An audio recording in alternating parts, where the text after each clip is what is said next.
que a nossa prática ela aconteça no último sábado do mês agora de novembro, lá pelo dia 29, tá? E aí eu vou também tentar falar com os outros professores para a gente fazer de uma forma conjunta, né? Não é nada muito mirabolante, eu mesmo vou elaborar as questões, tá? Então, é simples, é só o que vocês viram mesmo no dia a dia, incluindo as aulas teóricas. Não vou cobrar nenhum assunto que cada turma tenha visto em aula prática, né? Porque aí não é justo com todo mundo. Então, eu vou me basear mesmo pelos assuntos que a gente viu na teórica, com uma abordagem mais prática mesmo e direta, né? Então, com pergunta muito direta e simples, nada muito complexo, né? Baseado ali mais ou menos na primeira prova que a gente teve, tá bom? Então, esse é o objetivo, né? Então, ainda vou combinar com os outros professores, mas a programação, a princípio, é mais ou menos nesse último sábado do mês, pela parte da manhã, tá? Depois eu confirmo com vocês a data, os horários certinhos, como é que vai acontecer.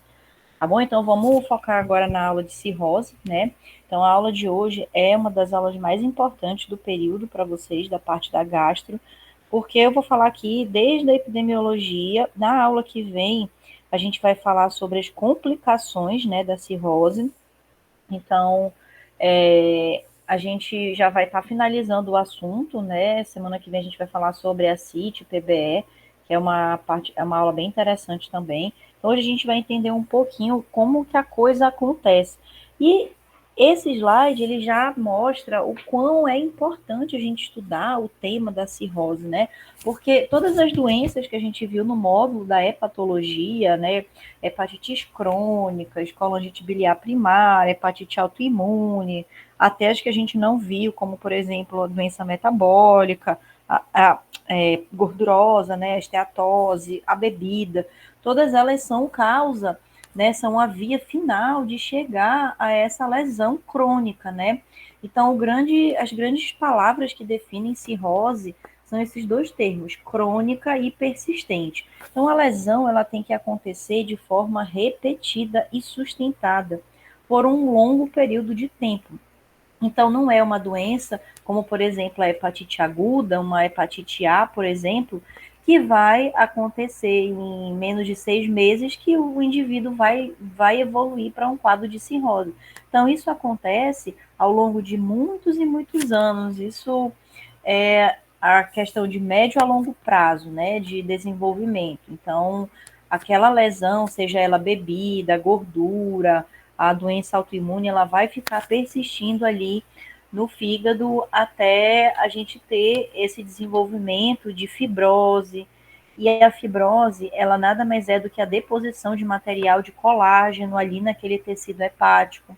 Vai haver a formação de nódulos, né? E a tentativa do fígado de se regenerar. Então, esses nódulos de regeneração vão causar essa desorganização dessa arquitetura, tanto lobular quanto vascular. Então, a gente vai ter um prejuízo também da irrigação hepática. Então, relembrando um pouquinho o fígado, tá? Essa aula aqui a gente já viu há não muito tempo atrás, né? Há pouco tempo atrás, naquela primeira aula de introdução à hepatologia, mas eu gosto de relembrar um pouquinho, porque lembrando a fisiologia, que vocês vão ter a prova, né, de fisiologia essa semana aí, então lembrando a fisiologia, que é muito importante, vocês vão conseguir transpassar isso para a patologia, né? Então é importantíssimo a gente saber essas funções aí e como elas acontecem. Então o fígado ele é o maior órgão do corpo humano, né? Ele tem aí um peso médio de 1,5 kg mais ou menos. A sua maior parte, 2/3 da massa hepática, ela é constituída realmente de hepatócitos, né? Então dessas células, que são as células mais importantes constituintes do fígado, e essas células, os hepatócitos, elas vão ser responsáveis pelo desenvolvimento de diversas funções no organismo, sem as quais a gente não consegue sobreviver. Então, a gente não consegue sobreviver sem o fígado. É diferente, por exemplo, de uma vesícula, é diferente do baço, é diferente do apêndice, né? Que são órgãos que, se retirados, a gente consegue sobreviver sem problema algum. Mas o fígado, se retirado por completo, a gente não consegue sobreviver, exatamente porque tem mais de 500 funções desempenhadas pelo tecido hepático, né? E aí, as funções mais importantes que eu tentei elencar aqui para vocês são o metabolismo da glicose, metabolismo e síntese proteica. Então, o fígado, ele é responsável pela produção da mais importante proteína mantenedora da pressão coloidosmótica, que é a albumina. Né? Então, a albumina ela é uma proteína que mantém o líquido dentro do vaso, né? Mantém a pressão dentro do vaso. Armazenamento de vitaminas e ferro, então a gente vai ver mais à frente que a vitamina A, o retinol, ele é armazenado pelas células estreladas ou células de Ito ali do fígado.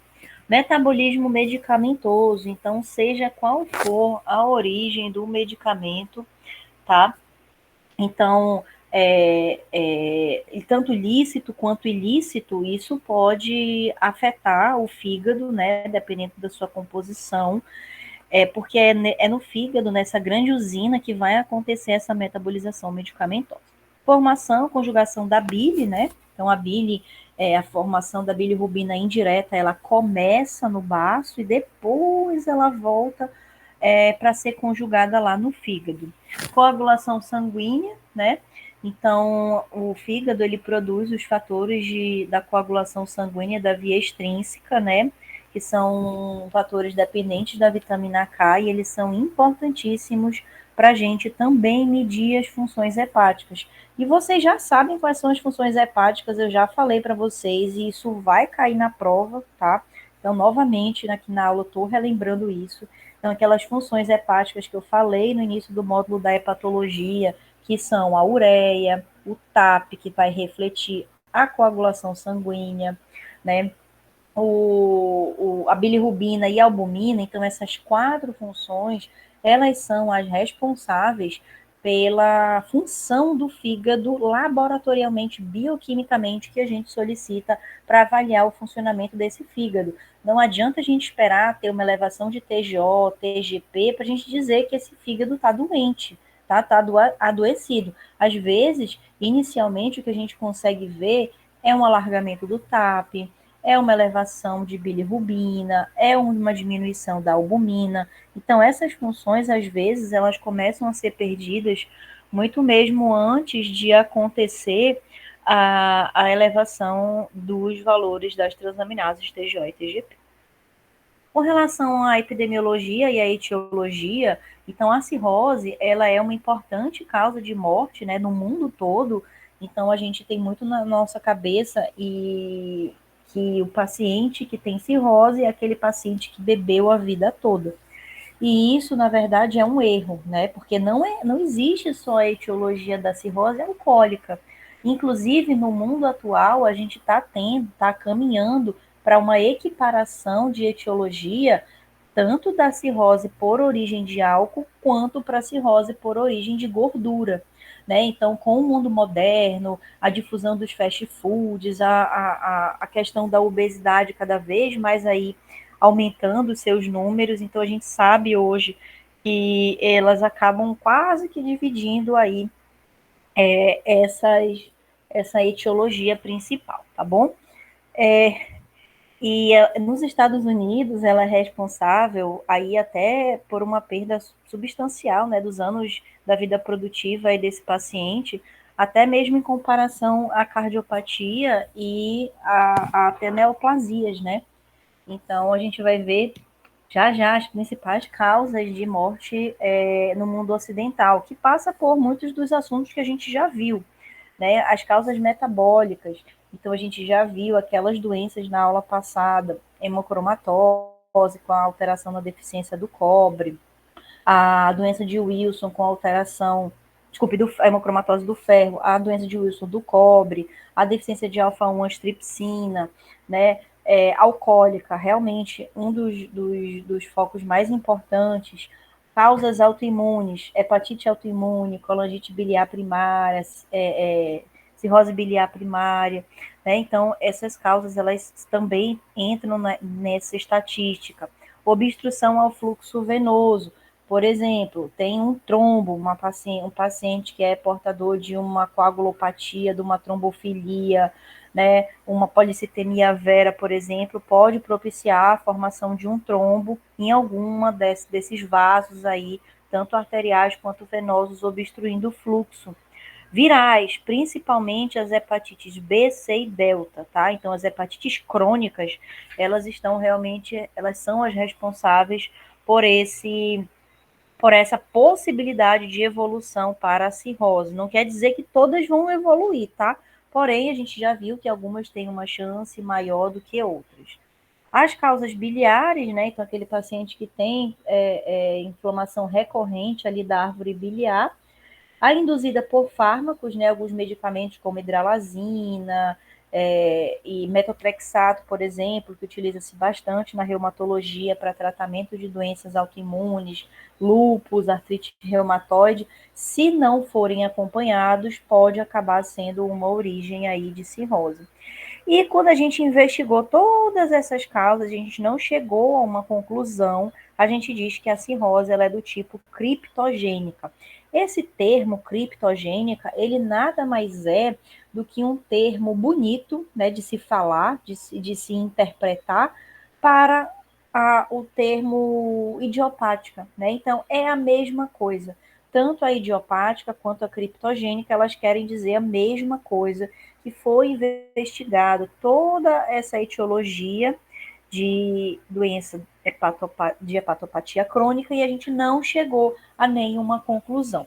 Então, a gente diz que é uma cirrose do tipo criptogênica e em torno de 5 a 10% pode acabar não tendo esse diagnóstico etiológico definido, o que é muito ruim, porque se a gente não define a etiologia da cirrose, a gente não tem muita coisa para tratar, né? Então acaba ficando complicado, porque o tratamento da cirrose hoje em dia, ele perpassa pela causa, né? Então eu tenho que tentar diminuir a agressão do fator causal. Se é a bebida, o paciente tem que parar de beber.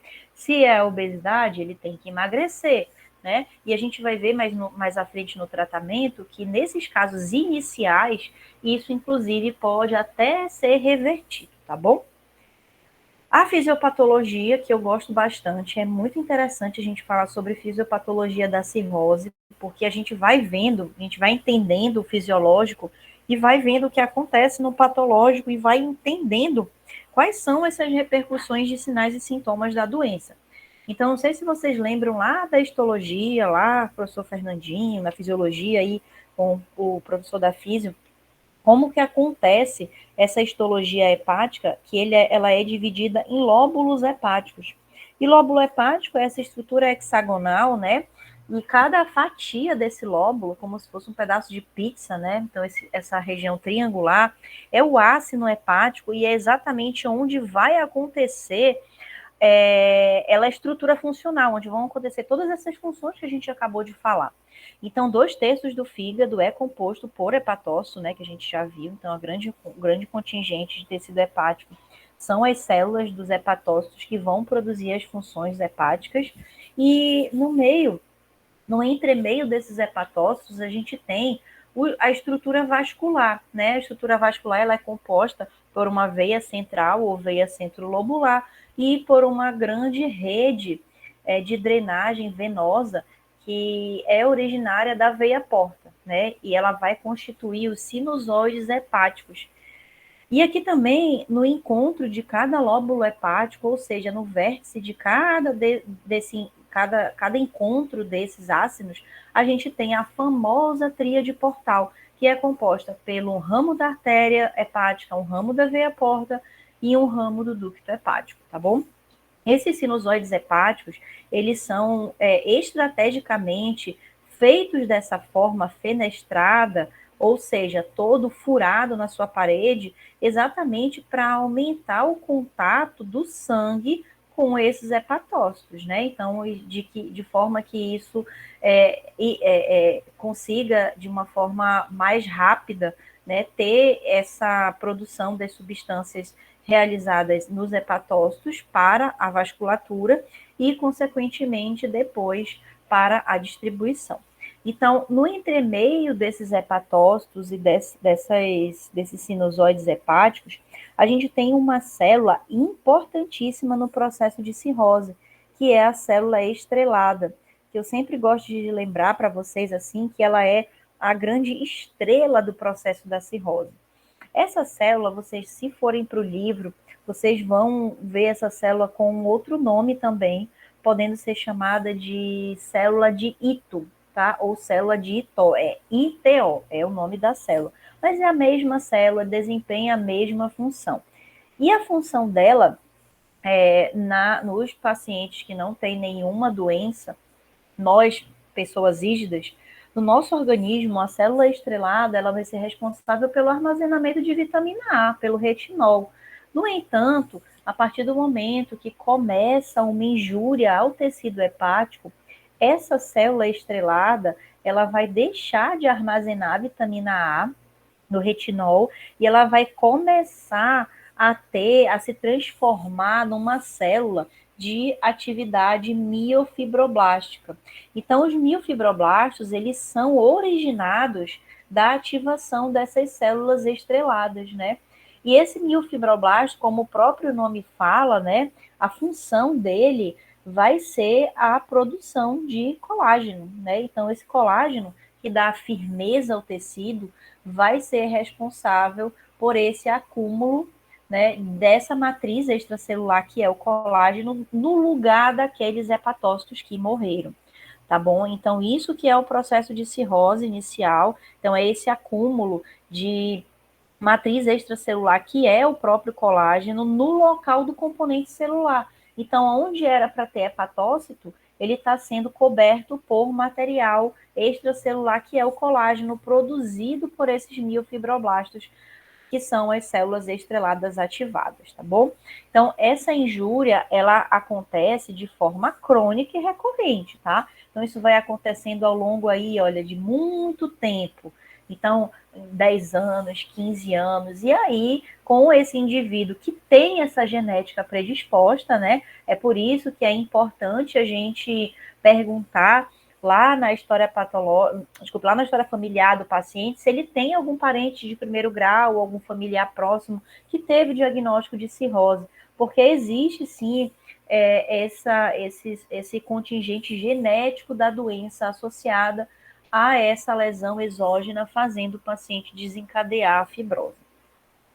Isso acontece de uma forma muito bem orquestrada, tá, pessoal? Então, a fibrose, aquelas pontes, elas vão ser colocadas uma próxima à outra, né, fazendo com que restrinja determinados espaços no tecido hepático. E o fígado, ele é um órgão com uma capacidade extrema de regeneração. Essa tentativa de regeneração do tecido hepático vai gerar a formação de nódulos parenquimatosos de regeneração. E isso é a definição da cirrose, que são nódulos de fibrose em meio a nódulos de regeneração. Vocês já devem ter visto isso lá na patologia, né? Aquele fígado cirrótico, com diversos nódulos, tanto macronodulares quanto micronodulares, espalhados ali no tecido hepático. Isso nada mais é do que também essa fibrose que vai acontecendo e esses nódulos tentando a regeneração ali naquele local. Então, as células estreladas, elas vão produzir o colágeno principalmente do tipo 1 e principalmente do tipo 3. E o resultado final, né, é esse fígado nodular, fibrótico, e com o passar do tempo, a estrutura vascular do órgão, ela também vai começar a ser comprometida e afetada.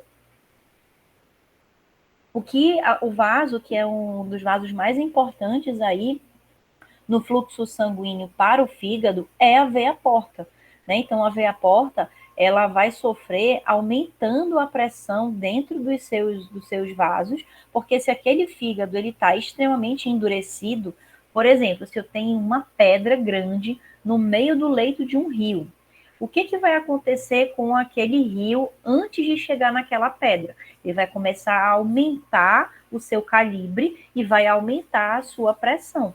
E é assim que acontece na cirrose. O fígado, ele é essa pedra no meio do caminho, que está dura, que está enrijecida, que já não tem mais aquele tecido amolecido que era composto pelos hepatócitos que morreram. Então, conforme o fígado vai progredindo na doença, o sistema portal que antecede a chegada ao fígado, ele vai começar a sofrer aumento da pressão. Só que isso não é bom para o sistema portal. Então, o fígado, ele tem, o sistema porta, ele tem que dar o jeito dele de jogar esse sangue de volta ao coração. E, infelizmente, ele tem um fígado cirrótico no meio dele. Então, ele começa a desenvolver circulações colaterais para poder fazer e levar que esse sangue chegue ao coração. Então, com isso, a gente vai ter o desenvolvimento de varizes de esôfago, a gente vai ter o desenvolvimento de hemorroidas, a gente vai ter o desenvolvimento de circulação colateral. Se aquele líquido, se aquele leito vascular portal, ele está extremamente dilatado, né, hipertenso, o que vai acontecer com o líquido dentro dele? Ele vai começar a extravasar. Então, o vaso ele não vai conseguir conter todo aquele líquido que está acumulado e gera o quê? A formação da ascite. Então, é aquela barriga d'água que o paciente tem. Então, percebam que com o avançar da cirrose, o paciente vai ter complicações, né, em decorrência do aumento da pressão do sistema portal.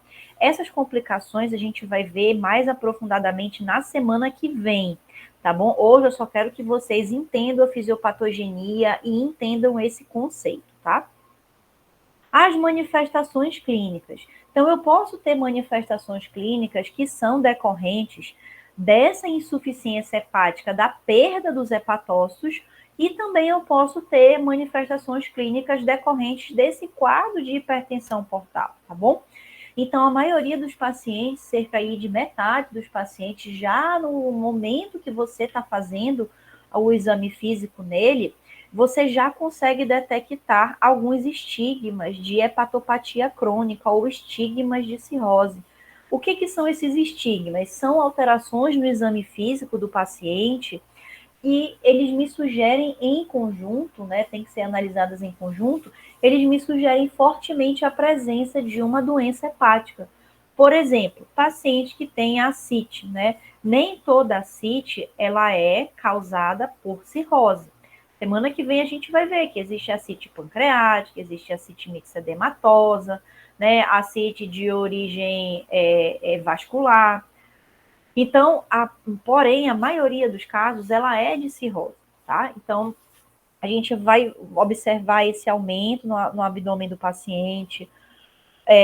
O paciente que tem cirrose, ele vive um estado de hiperestrogenismo. Então, ele aumenta os valores de estrogênio e diminui os valores de testosterona, porque o fígado ele também é responsável por essa esterificação dos hormônios sexuais.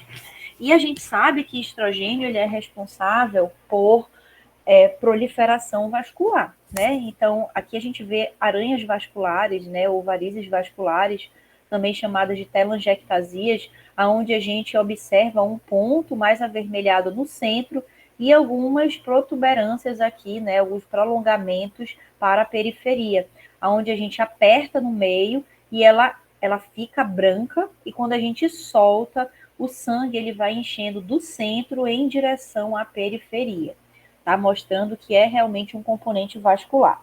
Aqui, da mesma forma, então, o paciente ele pode ter muitas dessas telangiectasias ao longo do dorso, ao longo da região anterior e até mesmo na face, tá?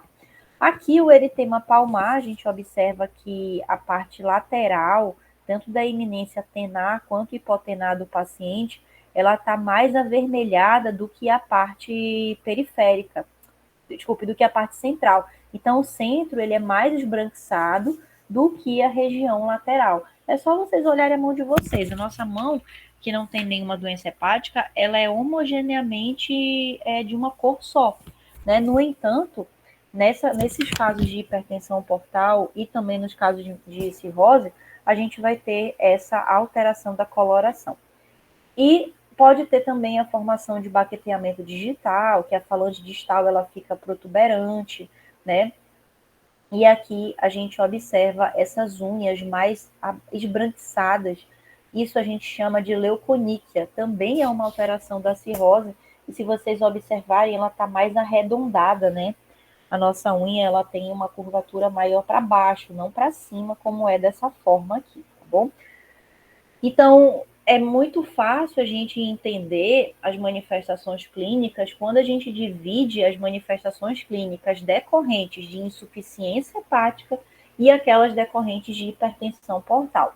E isso aqui, pessoal, da aula é o slide mais importante vocês saberem, tá bom? Então, coloquem aí um asterisco como prova, porque vai ser cobrado na prova, já estou dizendo. Então, nem todo paciente que tem cirrose, ele vai ter hipertensão portal, tá bom? E nem toda hipertensão portal, ela é decorrente de cirrose. Ou seja, eu posso ter um paciente que só tenha manifestações de insuficiência hepática, ainda não tenha dado tempo para aquela veia porta se dilatar e fazer o desenvolvimento das colaterais. No entanto, com o avançar da doença, o paciente com insuficiência hepática, ele vai acabar evoluindo para hipertensão portal. Eu posso ter também um paciente que tenha hipertensão portal, mas que ele não tenha cirrose. Em que caso? Nos casos onde eu vou ter uma alteração exclusivamente da vasculatura do sistema porta. Por exemplo, eu posso ter um trombo na veia porta, eu posso ter uma síndrome de Budd-Chiari, que é uma trombose das veias suprahepáticas. Eu posso ter uma esquistossomose, né? O esquistossoma Manson, ele tem uma preferência pela via biliar, desculpe, pela via portal. Então, ele acaba se alojando na veia porta e fazendo com que ela aumente aí a sua pressão. E o paciente não vai ter cirrose, porque ele não vai ter aquela grande pedra endurecida no meio do caminho dele. Infelizmente, apenas o vaso sanguíneo ele vai estar ali com o aumento da pressão. Então, são coisas diferentes e, consequentemente, as manifestações são diferentes, tá bom? Então, a perda da massa hepatocelular, gerando a insuficiência hepática, eu vou querer sempre que vocês lembrem das funções hepáticas. Então, icterícia, né? Lembra que o fígado ele é responsável pela conjugação da bilirrubina, hipercolesterolemia, desnutrição, desregulação do metabolismo glicídico, edemas, né, coagulopatias, impotência. Acabei de falar sobre a esterificação dos hormônios sexuais, diminuição da libido. Nos homens, vai ser responsável pelo desenvolvimento do tecido mamário, que é o que a gente chama de ginecomastia. Também a formação de telangiectasias que a gente acabou de ver, né, que são aquelas aranhas vasculares, eritema palmar, irregularidades menstruais na mulher. Então, tudo são decorrentes, vocês observam, de que o fígado ele está começando a dar sinais de mau funcionamento. Já o quadro de hipertensão portal, né, a gente vai observar que está em decorrência de alteração dessa vasculatura. Então, tudo que tiver relacionado a vasos vai estar alterado. Então, varizes esôfago-gástricas, né? Então, o paciente ele vai, é uma forma desse sangue retornar ao coração, ele vai dilatar essas varizes do esôfago, o paciente pode vomitar sangue. Hemorroidas, porque aumenta a pressão do plexo hemorroidário inferior. Circulação colateral, então aquele paciente que a gente observa a barriga com os vasos azulados, cabeça de medusa, que vocês já devem ter estudado lá na semiologia, né? Que é aqueles vasos proeminentes ao redor do umbigo. E a gente sabe que a veia porta, ela é formada pela mesentérica inferior e também por um ramo da esplênica, né? E a esplênica, ela vem lá do baço. Então, consequentemente, à medida que essa veia porta, ela aumenta o seu tamanho e aumenta a sua pressão, a veia esplênica também vai repercutir esse aumento da pressão, gerando um aumento do baço. E o baço aumentado, a gente dá o nome de esplenomegalia. Além de aumentar o tamanho do baço, vai haver também um aumento da função do baço, que é o que a gente chama de hiperesplenismo. E vocês sabem que o baço ele é responsável pela degradação de células envelhecidas, né? Então, as hemácias, as plaquetas, elas são degradadas ao final da sua meia-vida no baço. Então, o paciente ele vai evoluir a longo prazo com o desenvolvimento de uma anemia, ele vai evoluir a longo prazo com o desenvolvimento de uma trombocitopenia ou plaquetopenia, que é a mesma coisa.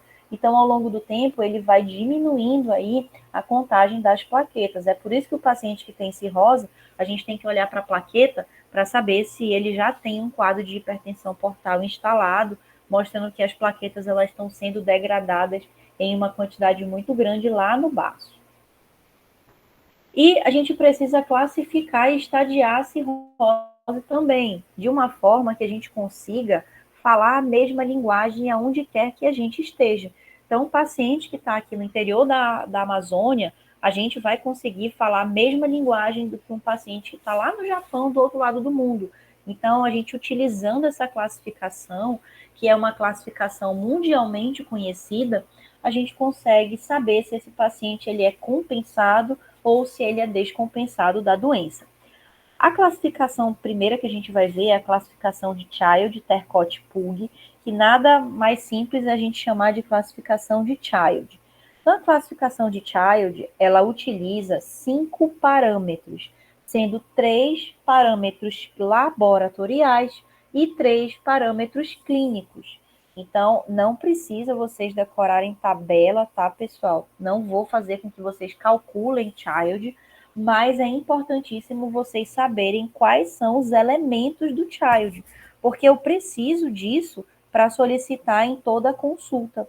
E foi exatamente por isso que eu fui chata e fiz vocês decorarem quais eram as funções hepáticas.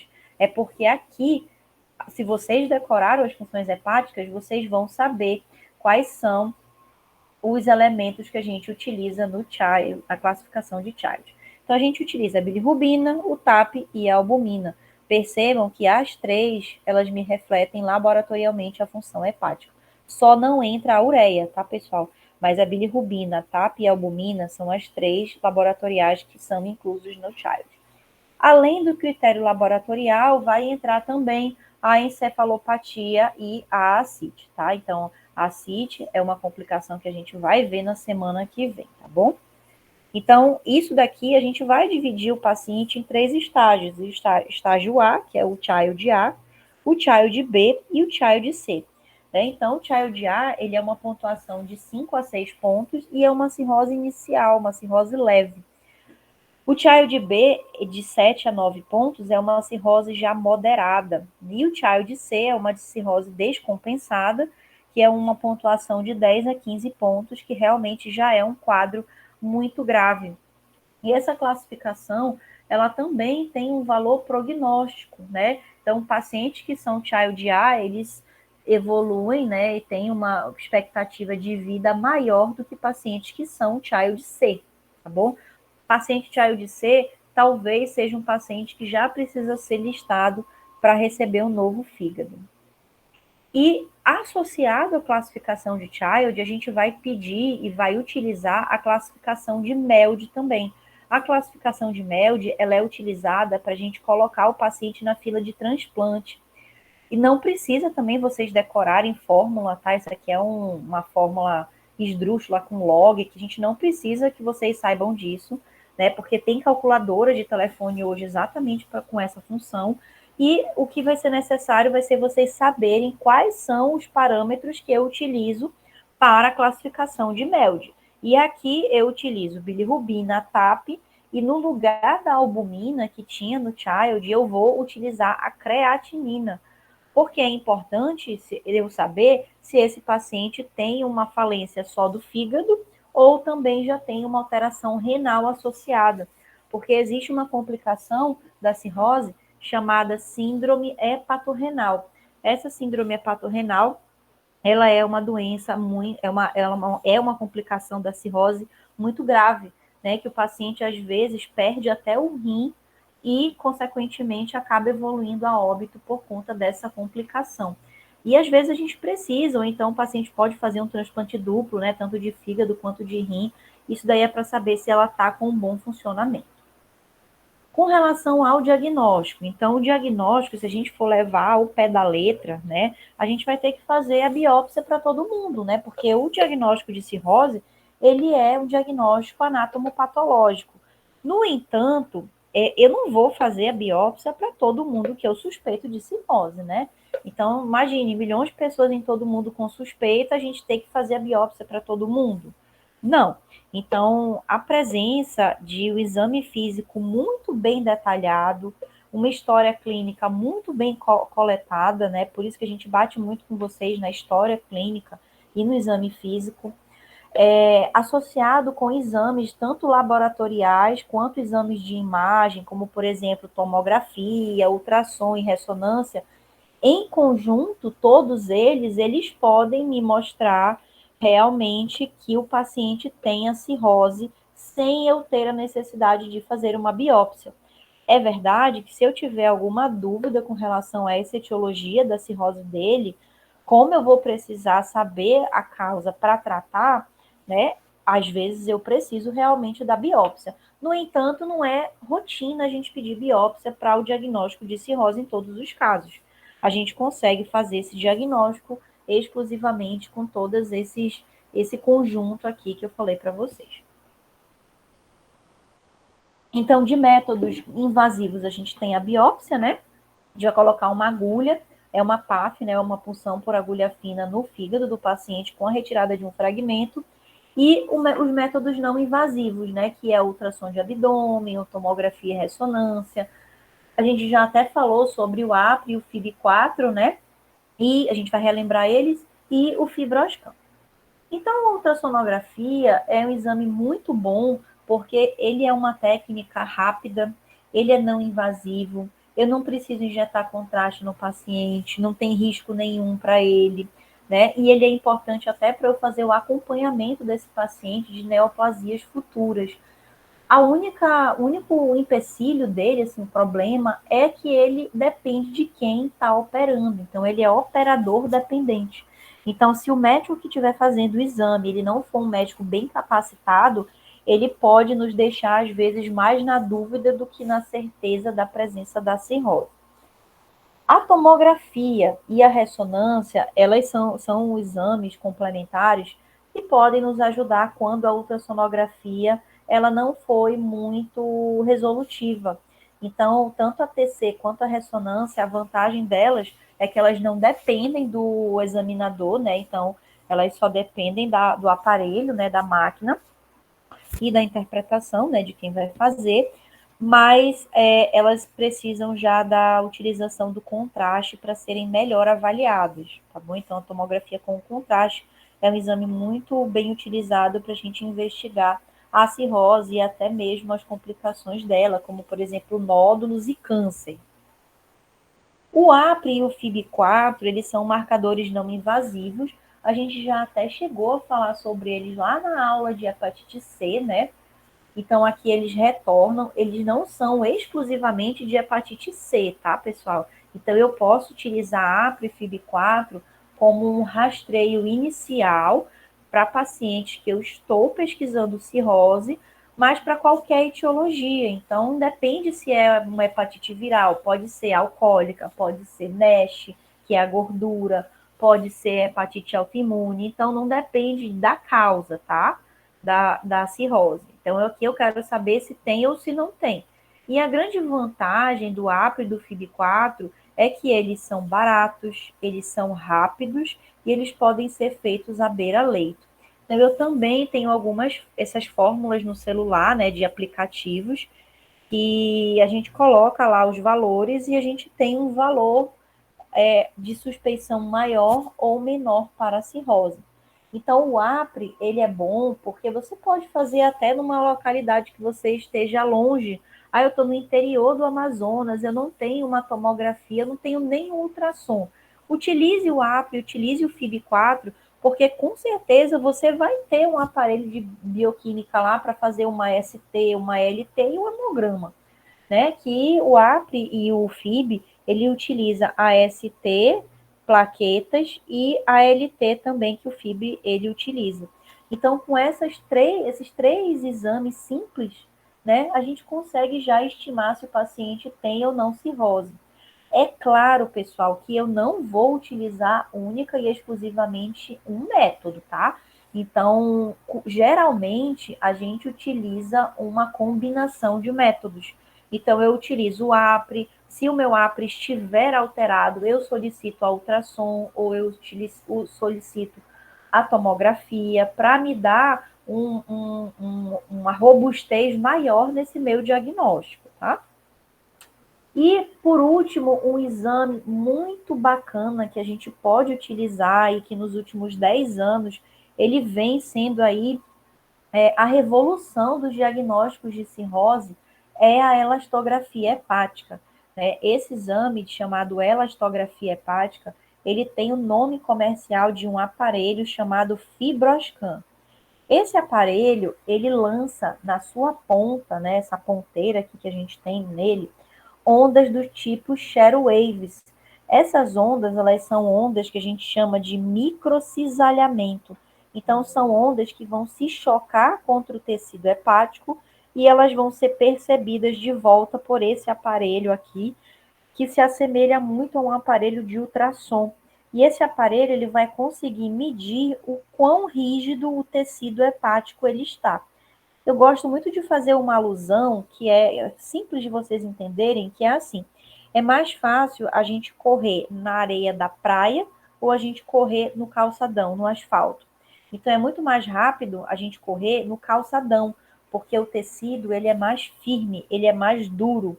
Então, da mesma forma que o tecido hepático, se o tecido hepático ele for mais firme, mais endurecido, a onda ela vai se propagar mais rapidamente. Se o tecido hepático for amolecido, com uma consistência ali da areia, ele vai percorrer esse fígado com uma velocidade menor e vai me dar um valor menor de fibroscan, assim, já tirando essa possibilidade do paciente ser portador de cirrose. Então, quanto maior o valor do fibroscan, maior a chance desse paciente ter cirrose. Menores valores, eu já me distancio desse diagnóstico de cirrose, tá bom? Com relação à biópsia, né? A biópsia ela não é imprescindível, mas se eu fizer a biópsia nesses pacientes, eu vou ter alguns achados ali, né? De nódulos regenerativos, posso ter acúmulo de gordura, né? É importante naquelas doenças que a gente já viu nas aulas anteriores, né? Para eu fazer aquela classificação azul da Prússia, para ver se tem depósito de ferro, ver se tem depósito de substância amorfa como a alfa-1 antitripsina. Então, vai me ajudar nesses casos aí específicos. E lembram daqueles sinusoides que eu falei para vocês, né? Que eles eram fenestrados, difusos no tecido hepático e que a função era aumentar a superfície de contato do sangue com os hepatócitos. Então, esse processo de cirrose, ele causa a capilarização desses sinusoides, ou seja, ele vai tampar todos aqueles buraquinhos dos sinusoides que eram perfeitos para manter a oxigenação do tecido, né, para aumentar a superfície de contato com o sangue, e ele vai começar a tampar, então ele vai voltar a ser um capilar. Então, isso é essa capilarização dos sinusoides. Vai ter fibrose, vai ter formação de trombos pela estase do sangue, né? Então, consequentemente, a gente pode observar essas alterações aí a longo prazo. O tratamento da cirrose, no momento, hoje em dia, eu não tenho uma droga que ela seja de atividade antifibrogênica, ou seja, que ela reverta por completo a cirrose, tá? Então, o que eu tenho é que tentar incidir sobre os fatores causais, tá? Então, se o paciente ele tem a etiologia alcoólica, ele precisa parar de beber, tá bom? Não é aquele paciente de que, já que eu tenho cirrose, eu não vou mais beber, eu vou continuar bebendo, né? Porque eu já bebi tudo que eu tinha que beber, meu fígado já estragou, então daqui para frente eu vou fazer o que eu gosto. Então não é bem assim. Se aquele fator causal ele não for retirado, esse paciente vai progredir cada vez mais rápido nos estágios da cirrose. tá? E existem os estágios iniciais ali, quando o paciente é cirrose no estágio A, por exemplo, Child A. Se a gente tirar esse fator causal, a gente pode até fazer com que essa cirrose dele seja revertida. É muito comum o caso daquele paciente que tem uma obesidade, né? Essa obesidade ele já é ao longo de muitos anos. Ele descobriu que ele tinha gordura no fígado também há mais de 10, 15 anos. E ele começa a fazer exames mostrando que ele já está desenvolvendo uma cirrose.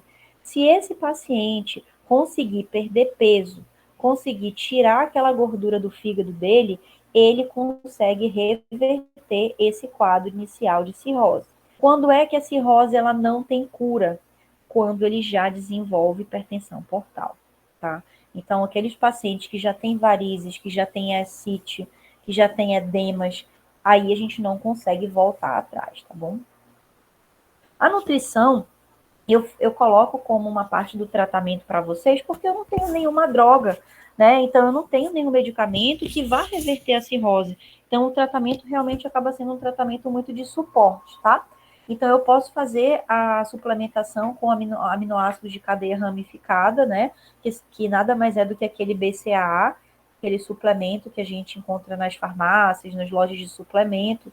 Posso fazer também com leite de soja, né? Para tentar dar uma melhora nesse quadro de perda de massa muscular que o paciente tem, né? Eu só não vou fazer aí se o paciente tiver alguma restrição específica de proteínas ou tiver já um quadro instalado, por exemplo, de uma encefalopatia hepática, que é contraindicado, né? Mas em caso de prevenir que isso aconteça e prevenir essa perda muscular, é muito bem indicado esses aminoácidos de cadeia ramificada. A restrição proteica de rotina, ela não deve ser recomendada. Isso é uma coisa que a gente costuma pegar bastante dos pacientes, inclusive a restrição hídrica. Então, é comum a gente pegar paciente com prescrições dizendo que ele deve tomar apenas 1 litro ou 700 ml de água ao longo do dia. Isso é errado, porque o paciente ele não está com muita água, né? Ele está exatamente com o oposto. Ele está com o intravascular dele depletado. Aonde está o líquido desse paciente que tem cirrose e complicações? Está no extravascular, está naquela ascite dele que está mal distribuída, né?